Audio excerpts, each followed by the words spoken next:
Are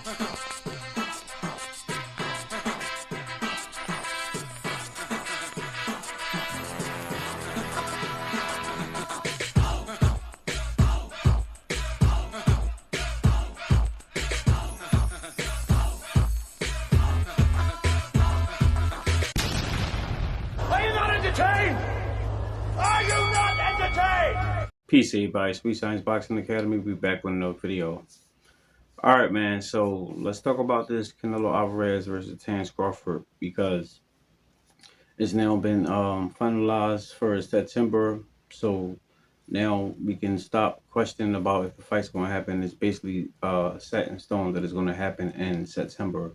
But both fighters is supposed to be fighting. Canelo Alvarez, he should be fighting his usual Cinco de Mayo weekend. And Terence Crawford, it was reports that he might be fighting on the same card, but now they're saying that he might have his own date and be fighting maybe like in April or June. So what I was thinking was, if Canelo Alvarez gonna be fighting somebody else in May, then Terence Crawford need to be fighting somebody else too, because that's only right. Canelo gonna get a tune-up. Terrence need a tune-up. All this fighting one time a year, especially fighting Canelo at 38 years old. By the time they fight, I don't think it's good. So who should he fight? And I was thinking about a list of possible opponents. I even made a video a few weeks ago saying that he should fight Aris Lundy Laura. That would be a good fight for him, especially now.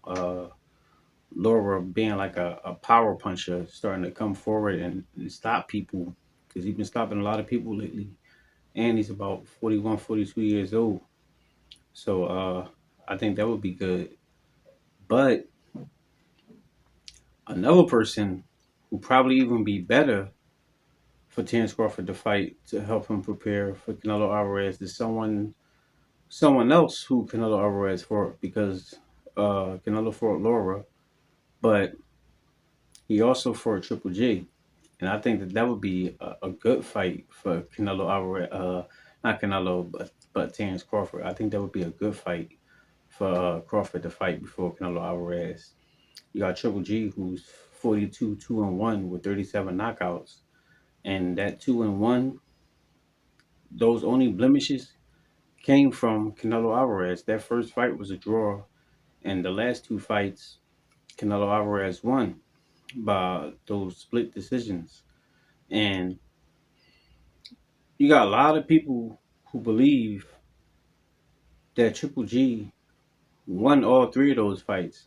Now, I've seen those fights, and I personally like the second fight, because that second fight, that's when Canelo Alvarez really started coming forward and start like ducking and moving and everything. He switched his whole game plan that second fight, because y'all remember Abel Sanchez, who was training Golovkin at the time, was saying, yes, don't be running, come forward and all that stuff. Canelo obliged, and he started coming forward. And Triple G was kind of shocked. He had Triple G moving around and everything.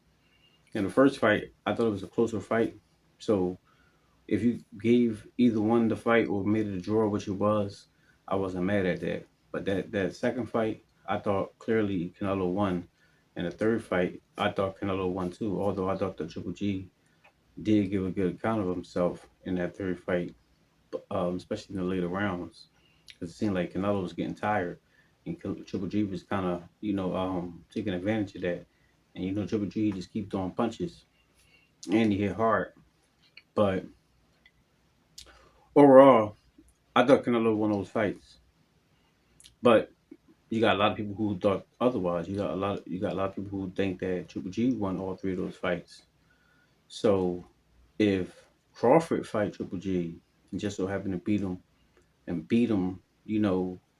precisely, like with no type of uh, dispute, anything like that, then that will be first, it would be a good win on his record, and then people will be like, all right, we can see him fighting Canelo Alvarez and actually winning, especially if he took punches from Triple G, because a lot of people believe still to this day that Triple G hit harder than Canelo Alvarez. Because right now you got people fearing that Canelo is too big, too strong for uh, Terence Crawford. So if he for a Triple G and just so happen to beat him, withstanding those punches, I don't think people would be worried about Canelo Alvarez that much anymore. Now, last time Triple G ain't fighting in a while, and it's kind of up in the air if he's retired or not.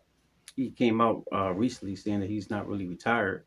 I thought he was retired, but he's up in age now. He's about 42, 43 years old, but he's still a good boxer. And y'all already know they say the one thing that leaves the last is power. And he was known for being the power. Y'all remember how when he hit Curtis Stevens, remember that?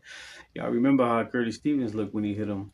So yeah, it'd be a dangerous fight for Crawford, but I think Crawford got all the advantages, especially because Triple G been kind of inactive.